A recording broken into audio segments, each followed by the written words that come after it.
ከማዴባ ሀገርም ሰማውና የምናነበው ዜና ልብን ይሰብራል፣ ህሊናን ያደማል። ሱቆቻቸው ይዘረፋሉ፣ ቤቶቻቸው ይቃጠላሉ። በቁም በፈሰሰ ቤንዚን የሚቃጠሉና በጩቤ የሚታረዱ ኢትዮጵያውያንን ማየት ከሀገራችን ውጭ የተከሰተ የዘመናችን ትልቁ የሞራል ውድቀት ሆኗል።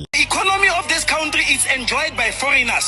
You look at the whole of South Africa, corner to corner, even in the villages, is the sponsorship of the Ethiopians and Somalians. Ethiopia always has a special place in my imagination. ወርቅ ላበደረ ጠጠር የነጻነት ትዝታና የዘመኑ የሞራል ድቀት ታሪክ ራሱን የሚደግም ክብ ከሆነ አንዳንድ ጊዜ ያክብነቱ የመከራ ዙሪት ይሆናል። ኢትዮጵያና ደቡብ አፍሪካ በታሪክ ሰንሰለት የተቆራኙት በደም በላብና በነጻነት ጥማት ነበር። በአንድ ወቅት አፍሪካ በቅኝ ግዛት ድቅድቅ ጨለማ ውስጥ በነበረችበት ጊዜ ኢትዮጵያ ለጥቁር ሕዝቦች ሁሉ የተስፋ ኮከብ ነበረች። በተለይም በደቡብ አፍሪካ ምድር ላይ ነክሶ የነበረውና የሰው ልጅ በቆዳ ቀለሙ ብቻ የሚመዝነው የአፓርታይድ ስርዓት የኢትዮጵያ ሕዝብና መንግስትን እንቅልፍ የነሳ ትልቅ የሊና ጉዳይ ነበር። ዛሬ ግን ያ ታሪካዊ ውለታና ወንድማማችነት በጊዜ አቧራ ተሸፍኖ ወርቅ ላበደረች ሀገር ልጆች ምላሹ ጠጠር ሆኖባቸዋል።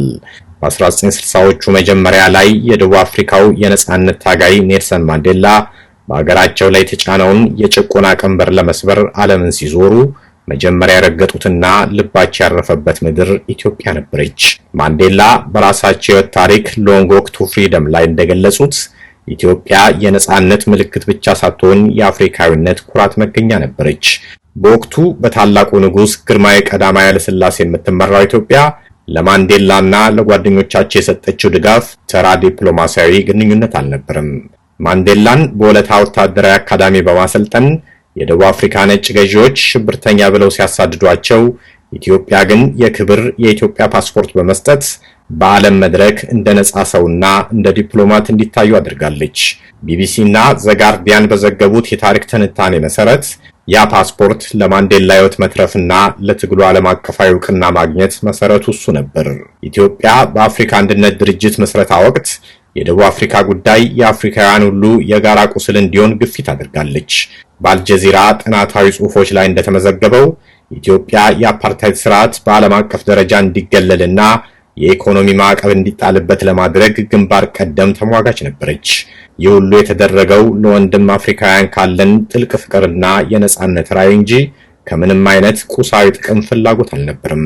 በአፍሪካ የፖለቲካ ፍልስፍና ውስጥ ነጻነት ወይንም ፍሪደም ማለት ተራ የቅኝ ግዛት ቀንበር መላቀቅ ብቻ አይደለም፣ ይልቁንም የሰው ልጅን የማንነት ክብር የመመለስ ረቂቅ ጉዞ እንጂ። ኢትዮጵያ ለደቡብ አፍሪካ የነጻነት ትግል ያበረከተችው ድጋፍ ከቁሳዊ እርዳታ በላይ የነበረው ለዚህ ነው። ኔልሰን ማንዴላ ከኢትዮጵያ ያገኙት ወታደራዊ ስልጠና ብቻ ሳይሆን ጥቁር ሰው የራሱ ሉዓላዊ ሀገር ሊኖረው እንደሚችል የሚያሳይ ሕያው ምስክርነት ነበር። ማንዴላ በራሳቸው አንደበት እንደመሰከሩት በደቡብ አፍሪካ ሰው ተብለው የማይቆጠሩት ጥቁሮች በኢትዮጵያ ግን አውሮፕላን ሲያበሩ፣ ሰራዊት ሲመሩና ሀገር ሲያስተዳድሩ ማየታቸው የትግላቸውን ፍልስፍና ቀይሮታል። ኢትዮጵያ ለማንዴላና ለጓደኞቻቸው የኢትዮጵያን ፓስፖርት ስትሰጥ በዓለም ፊት እነዚህ ሰዎች የአንድ ሉዓላዊ ሀገር ጥበቃ ያላቸው ክብር ዜጎች ናቸው የሚል ዲፕሎማሲያዊ ወርቅ ማበደሯ ነበር። ይህ ድርጊት በአፓርታይድ ዘረኛ ፍልስፍና ላይ የተሰነዘረ የሞራል ጦር ነበር። ደቡብ አፍሪካውያን ኡቡንቱ የሚባል ጥልቅ ፍልስፍና አላቸው። እኔ ያለሁት አንተ ስላለ ነው የሚል የጋራ ህልውና መርህ። ሆኖም ግን ዛሬ በጆሃንስበርግና በደርባን ጎዳናዎች ላይ የሚታየው እውነታ የዚህ ፍልስፍና ክሽፈትን ያሳያል። ትላንት ኢትዮጵያ ለደቡብ አፍሪካ ነጻነት ስትታገል የነበረው አንድ አፍሪካዊ ነጻ ካልሆነ ማናችንም ነጻ አይደለንም በሚል አህጉራዊ ፍቅር ነበር። ዛሬ ግን ያ ፍቅር በጠባብ ብሔርተኞችና በኢኮኖሚ ስጋት ተተክቷል። ጊዜው ነጎደ። ደቡብ አፍሪካም ነጻ ወጣች። ማንዴላም ፕሬዝዳንት ሆኑ። ሆኖም ግን የታሪክ መዝገብ ሲዘጋና ትውልድም ሲተካ ትላንት የተደረገው ውለታ በቸልታ መጋረጃ ተሸፈነ። ዛሬ ኢትዮጵያውያን በተለያየ ምክንያት የተሻለ ሕይወት ፍለጋ ወደ ደቡብ አፍሪካ ይሰደዳሉ። ይሁን እንጂ ትላንት አባቶቻቸው ነጻ ላወጧቸው ህዝቦች ወርቃማ ፍቅርና ድጋፍ ሲሰጡ እንደነበረው የማያውቁት የዛሬ የደቡብ አፍሪካ ወጣቶች ዜኖፎቢያ ወይንም የውጭ ዜጎች ጥላቻ በሚባል በሽታ ተለክፈው በኢትዮጵያ ላይ ዘግናኝ ጥቃቶችን ይፈጽማሉ። ከማዴባ ሀገር የምንሰማውና የምናነበው ዜና ልብን ይሰብራል፣ ህሊናን ያደማል። ሱቆቻቸው ይዘረፋሉ፣ ቤቶቻቸው ይቃጠላሉ። በቁም በፈሰሰ ቤንዚን የሚቃጠሉና በጩቤ የሚታረዱ ኢትዮጵያውያንን ማየት ከሀገራችን ውጭ የተከሰተ የዘመናችን ትልቁ የሞራል ውድቀት ሆኗል።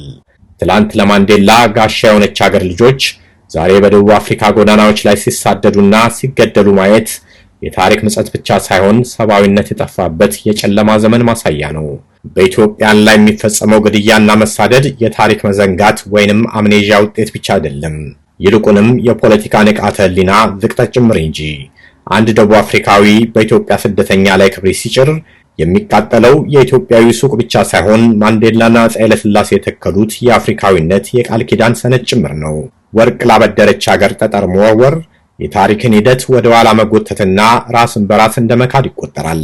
ይህ ጥቃት በኢትዮጵያ ላይ ብቻ ሳይሆን በአፍሪካ አንድነትና በሰው ልጅ ክብር ላይ የተሰነዘረ ጥቃት ነው። አንድ ኢትዮጵያዊ በጆሃንስበርግ ጎዳና ላይ ሲወድቅ የሚሞተው ግለሰቡ ብቻ ሳይሆን ማንዴላና አፄ ኃይለ ሥላሴ የተከሉት የነጻነትና የወንድማማችነት ዛፍም አብሮ ይወድቃል። የታሪክ መዛግብት እንደሚነግሩን ውለታ ቢስነት የአንድን ማህበረሰብ የሞራል ልዕልና ያወርደዋል። ሆኖም ይህ ስደት እንደ ወረራ ተቆጥሮ የጥላቻ መርዝ መርጫ መሆኑ የአፍሪካ የፖለቲካ አንድነት ገና በጽንሰ ሐሳብ ደረጃ መኖሩን ያሳያል። ኢትዮጵያ በትላንት ታሪኳ ለደቡብ አፍሪካ የሰጠችው ድጋፍ ዛሬ ለልጆቻችን ከለላ ይሁን በሚል ቅድመ ሁኔታ አልነበረም። ምክንያቱም እውነተኛ ውለታ ምላሽን አይጠብቅም። ነገር ግን ሰብአዊነት ራሱ የሚጠይቀው ዝቅተኛው ግዴታ ያለፈውን ውለታ ባታስታውስ እንኳን ዛሬ አትግደለኝ የሚል የህሊና ጩኸት ነው።